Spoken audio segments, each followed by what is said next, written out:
বাজাতে শুরু করলো। চারপাশে এমন ভয়ের শব্দ হলো যেন অনেক বছর আগে বাংলার একটি ছোট্ট গ্রামে বাস করত কিশোর ইমরান।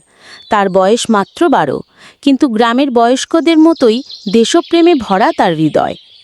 একদিন খবর এলো, ব্রিটিশ সৈন্যরা গ্রামে এসে সবার ধান আর গরু নিয়ে যাচ্ছে। মানুষ ভয়ে চুপ করে রইল। আমরা কেন ভয় পাব? এদেশ আমাদের, আমাদের মাটির ফসল তারা নিতে পারবে না। কিন্তু ইমরান, আমরা তো ছোট, সৈন্যদের সঙ্গে লড়াই করব কিভাবে? লড়াই মানে শুধু তরোয়াল না রাহিম, আমরা বুদ্ধি দিয়ে তাদের হারাতে পারি। রাতে ইমরান ও রাহিম গ্রামের সব শিশুদের নিয়ে গোপনে পরিকল্পনা করল। তারা ছোট ছোট বাঁশি বানালো। যখন সৈন্যরা আবার আসলো, তখন শিশুরা একসাথে বাঁশি বাজাতে শুরু করলো।